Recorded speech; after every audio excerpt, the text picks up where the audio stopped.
Welcome to the Narratives and Innovation Podcast. I'm your host, Nepurko Kewa from the Digital Transformation Center, Kenya. And on today's episode, we'll be exploring Kenya's twin transition, that is the green and digital transformation journey, and how storytelling can support that. In studio today, I will be joined by three guests.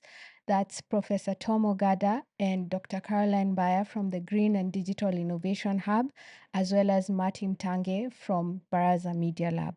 Thank you very much. So we'll just go right ahead and jump into the questions. Maybe for Tom, what you can explain for us is the origins of the gDIH and its purpose, and why you built the consortium and what it's supposed to achieve. Yeah, so thanks very much for that question. The Green and Digital Innovation Hub is hosted by the African Center for Technology Studies. And I just thought that as a way of explaining our motivation, that briefly I talk about the African Center for Technology Studies. This is a science, technology, and innovation think tank based in Nairobi, but we are operating in over 25 African countries. We were established in 1988, mandated specifically to support African countries and institutions to use science, technology, and innovation for sustainable development. We were specifically motivated to apply for the Green and Digital Innovation Hub because of the programs that we are currently implementing, which we find very, very closely related to the activities of the hub. Since 2022, we are implementing our 7th strategic plan and focusing mainly on 5 areas, 3 of which are very, very closely related.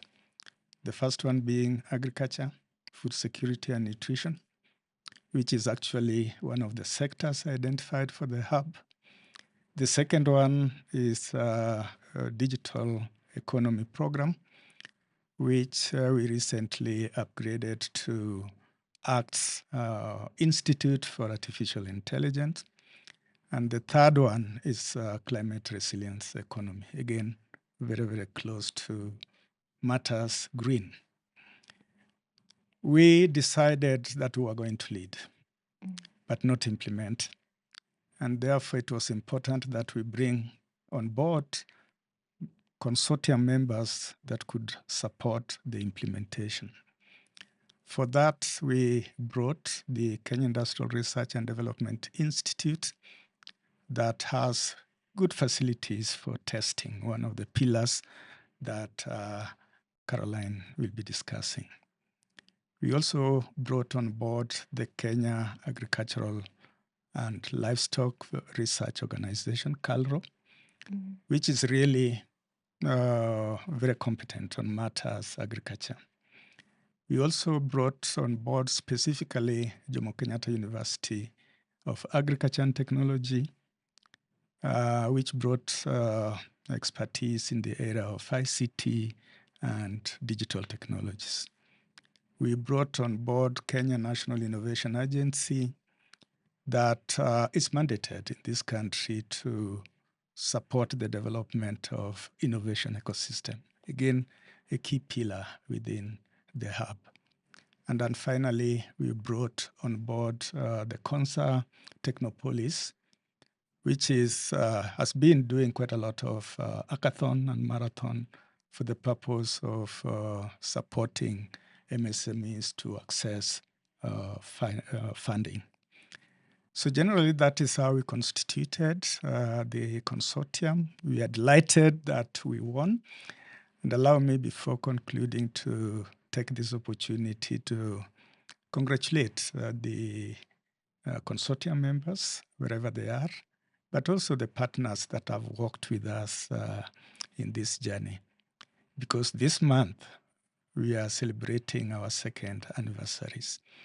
And looking backward, we see quite a lot of achievements that we have realized, very closely related to the business plan that we have developed for the hub.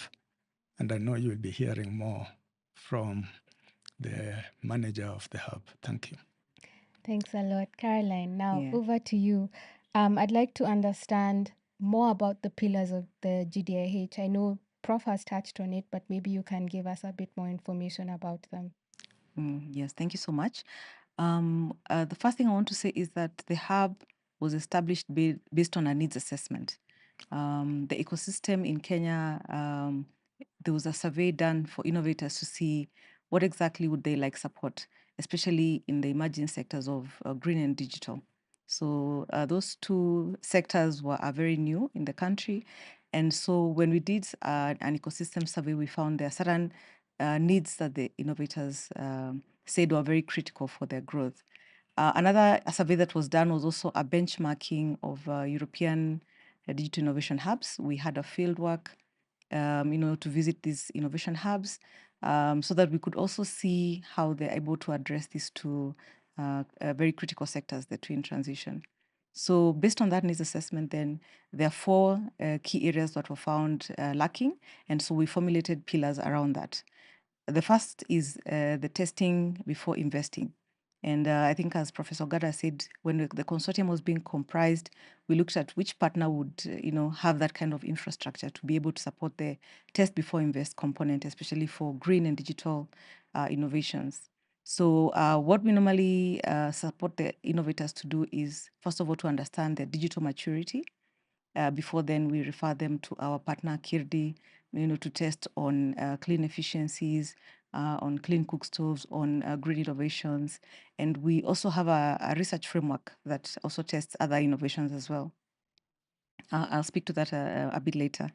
The other thing that we found that innovators said that they are lacking is the access to finance, because these new sectors found that the innovators who are, the players, lack the traditional molds of collateral.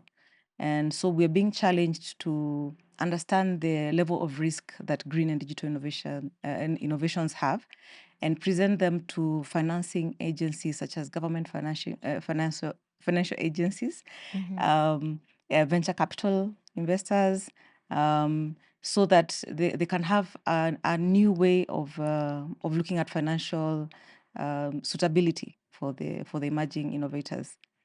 We also have a pillar on skills development. Again, innovators said that they would like to be supported with digital literacy skills, with the skills to understand how the carbon markets operate. And so we've partnered with our partner again, JQuat, who are very strong in digital upskilling. And that's how the consortium has been able to deliver this particular component. And the final one is the ecosystem building. Again, Prof has touched on that, which is on holding of boot camps or hackathons to be able to link innovators even to other ecosystems, other hubs, countrywide hubs. And so those four pillars are actually essential in now helping our innovators transition. Okay, it's good to hear more about the gDIH as always and learn more about it. Now, I'm interested in maybe, Prof, you can take us through the journey of the twin transition. What would it look like for Kenya? The green growth as well as the digital transformation journey. So let me say like this. If I were to close my eyes now and imagine where we will be as a country 10 years down the line, I would be seeing a country whose people are digitally empowered, whose economy is digitally driven and green, and whose ambition in the continent is to become a leader on the twin transformation in this continent. And it is a vision that is realizable because we are not starting from zero. Traditionally, Kenya has put a lot of emphasis on driving the green agenda in the country, bringing on board quite a number of policies. On the other hand, there is quite a lot of activities, including policies, plans, and investment by the government in the area of digital economy. What has not been done before, and that is where the twin transition comes in, is how to consolidate these efforts and be able to harness the potential of twin transition. Because it is about how then to use digital technologies, which actually are tools to drive sustainable development in the country and in the continent. And if you are to ask me the progress in terms of adoption of such technologies, I would say that we are doing very well as a country. And this is evidence-based, and I'm going to just mention two projects that we are involved in. First, 2023, we worked with Fair Trade Africa, specifically to look at the adoption of digital technologies in Africa. And the idea was to map and get to understand to what extent is the adoption there, and what are the challenges that needs to be addressed to enhance the adoption. We were surprised to learn that in the continent there are currently over 400 technologies that have been adopted that focus on agriculture.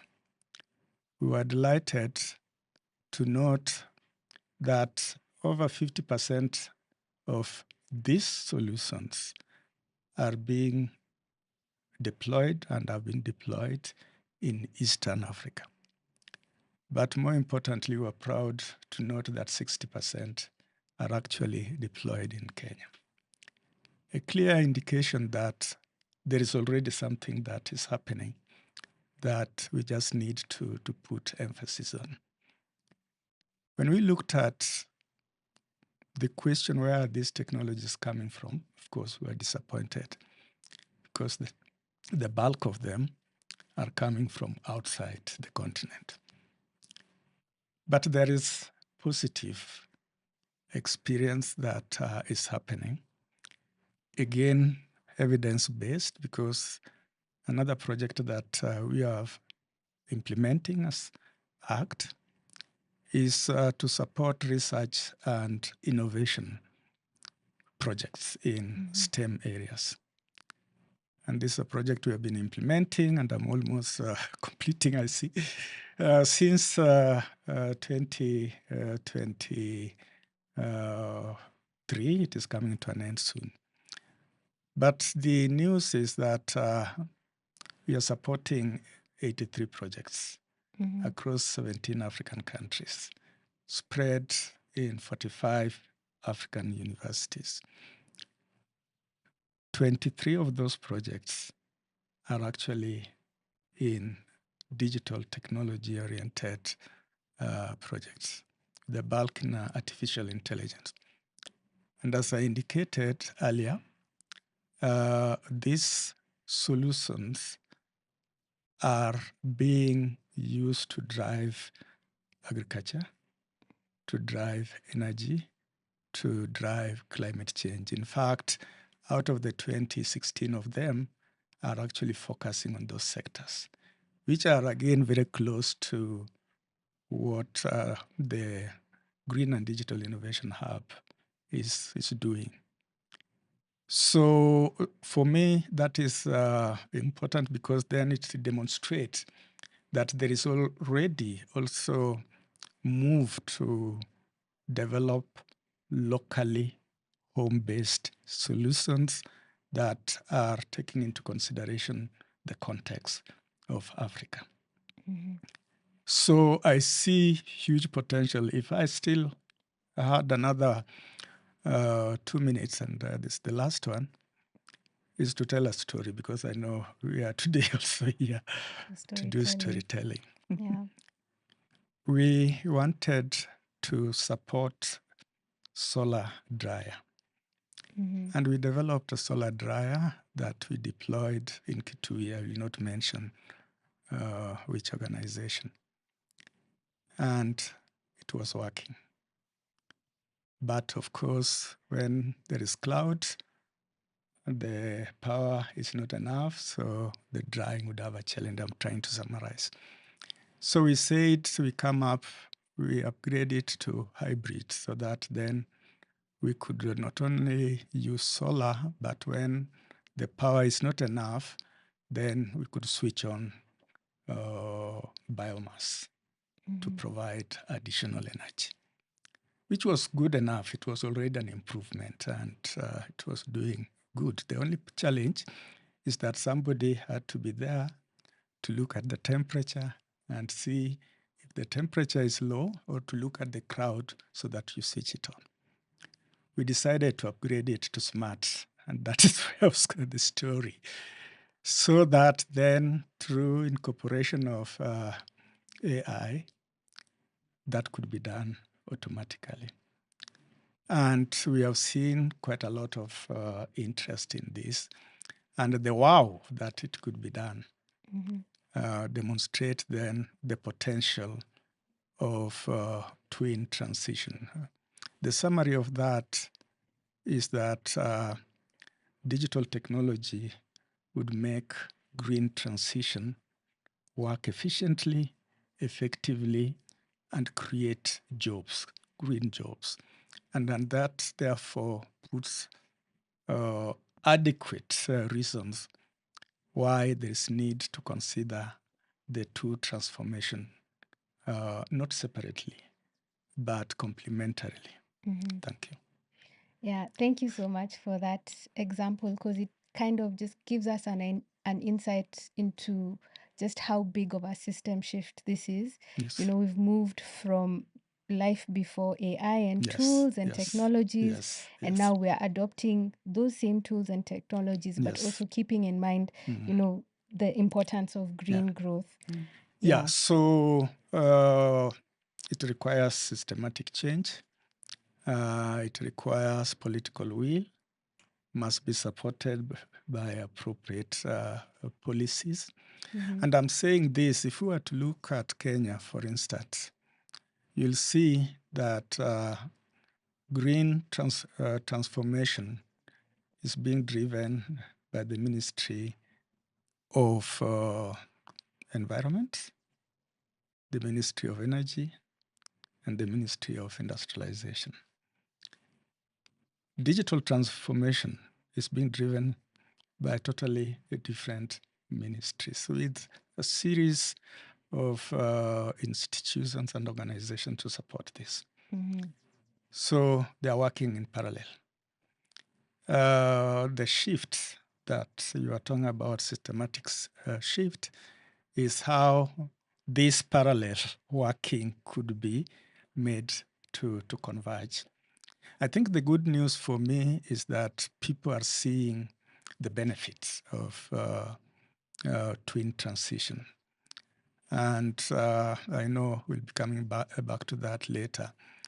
We just need to create enough evidence that we can use to demonstrate to decision makers that yes, doing this separately is good because you are achieving something, but doing it combined collaboratively is even better because of the benefits that that can bring.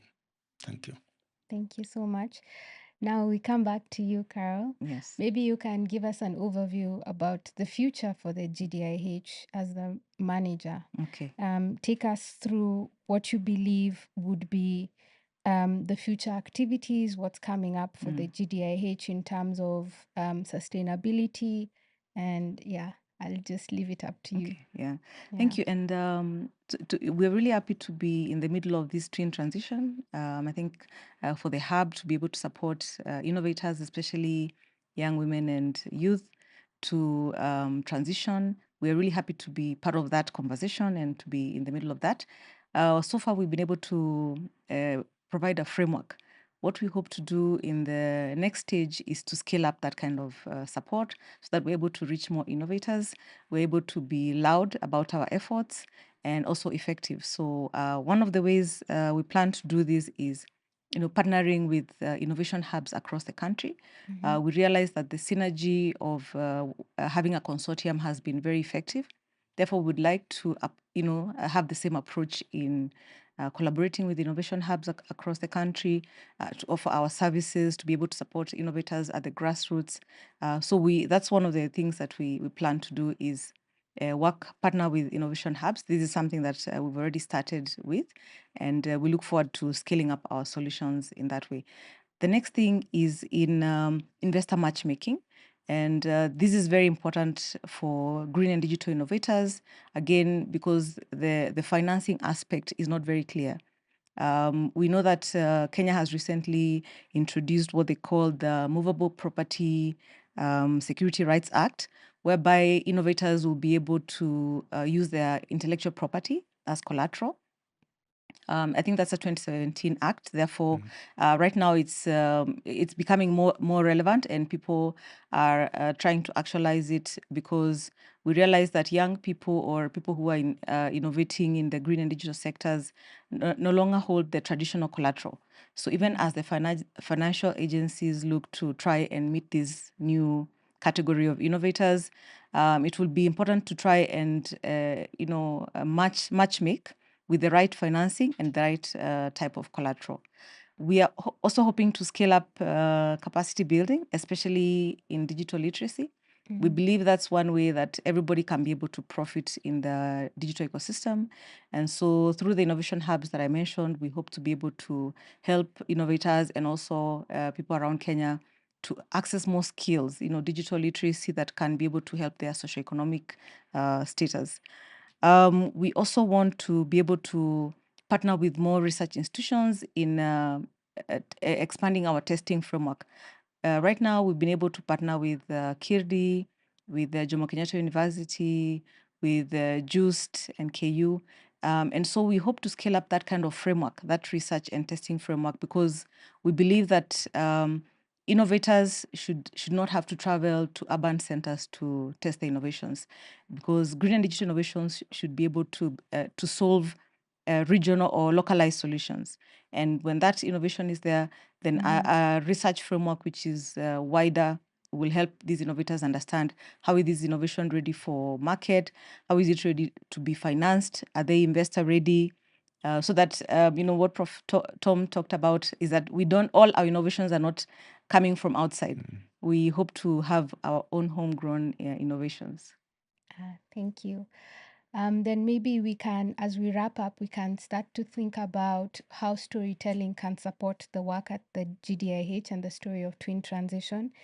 Maybe I can invite you both to share just how important storytelling is for visibility of the activities and also just to legitimize the work that we're doing at the gDIH. Maybe I can start with you, Professor Tom.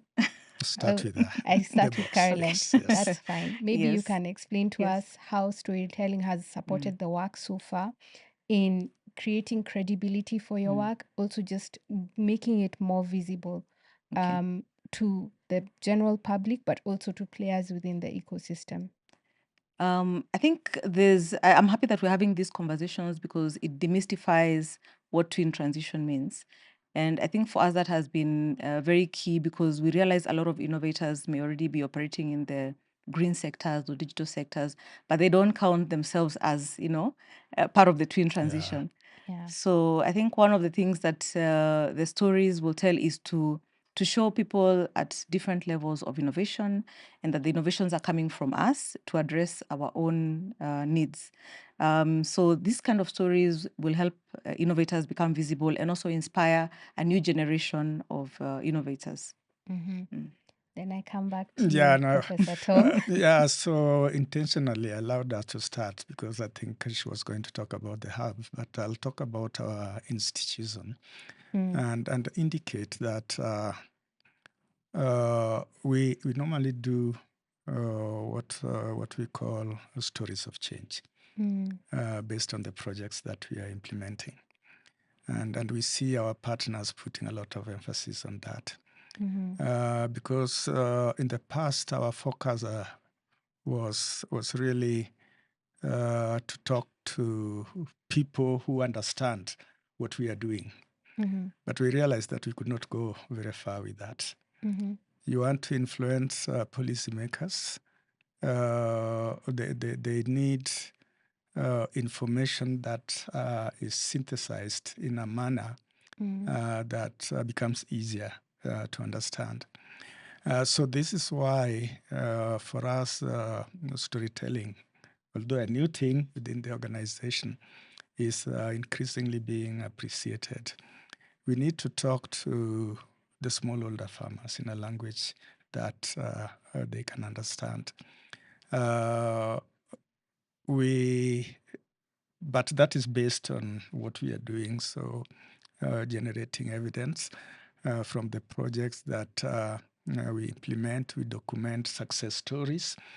We get to talk to our beneficiaries and hear their voice and document their voice and voices and share their voices as a way of then illustrating to what extent is the investment that's being made in our projects really having impact and changing lives.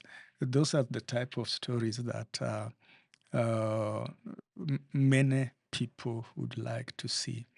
So we are moving in that direction because we feel that through that, then it is possible, therefore, to demystify what might be considered too technical, to enhance then acceptability, to enhance, to create the awareness, but more importantly then now to enable policymakers to get the information that they require.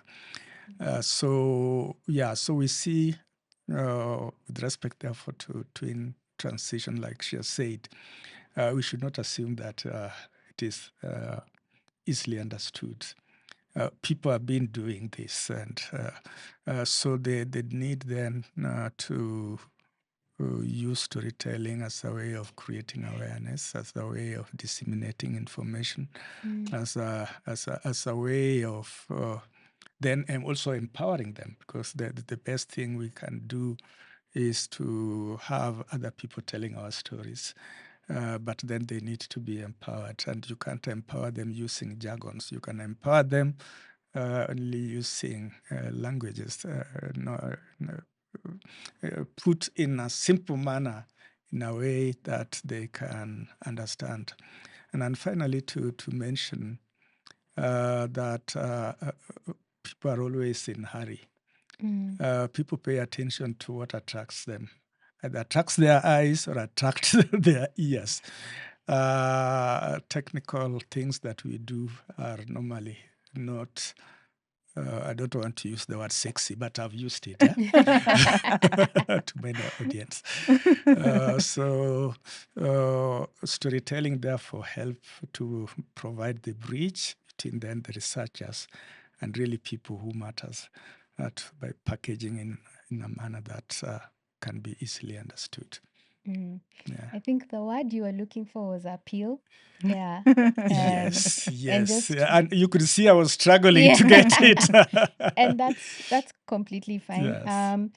Maybe what I can then invite Dr. Caroline to share more about is, what do you envision for medium and small micro enterprises in how they use the twin transition tools into the future, maybe even up until 2030? Yeah. Because, we have the Vision 2030 Yes. blueprint. So maybe you can speak to that. Yes, I think it's really important for us to emphasize that small businesses now need to transition because the world is changing. They have to be competitive. They can no longer rely on old traditional methods of doing business. So I think for us is to sort of create a pathway in which they can get these tools in an accessible way. Fortunately, there's a lot of learning right now that can be accessed by a lot of people, but we realize that a lot of SMEs don't understand why they should change maybe their financial record keeping into digital platforms where they should have digital financial records. So there's a lot of importance in emphasizing the need to adopt digital tools. The need to be emission-friendly organizations, because that's where the world is moving to. So for them, they need to compete. We are no longer operating on a localized marketplace. It's a global marketplace. And so they need to adopt tools that can help them compete adequately. We're really happy at the gDIH to be supporting innovators towards the vision of the future. And we feel that by helping them access these tools easily and understand how relevant they are for them, then they'll be ready for the twin transition. Okay, that's great. Can I just add something on that? Yeah. I think for me, the good news is that the current government has prioritized micro and small enterprise in the bottom-up transformation agenda. Secondly, the current government has also prioritized innovation as a key driver to realize development in the sectors that have been identified. I say this as good news because then it provides the Green and Digital Innovation Hub opportunities to tap on that. Because it is an agenda that resonates very well with the political class in this country, and for which then the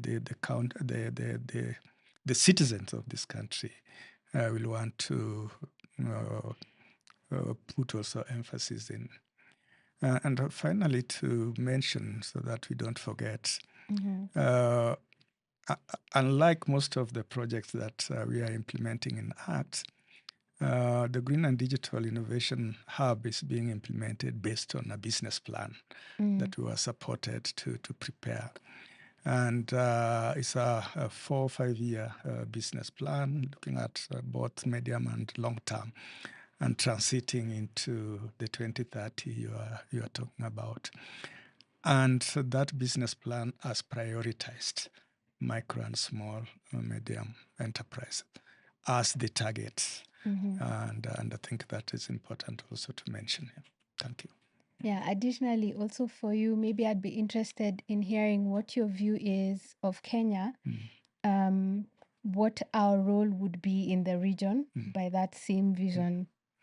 Yeah, so we want to be a leader in the continent. I think we want other countries to come and benchmark with us in these matters, green and digital transformation. We are delighted that we are hosting the first such hub in the continent.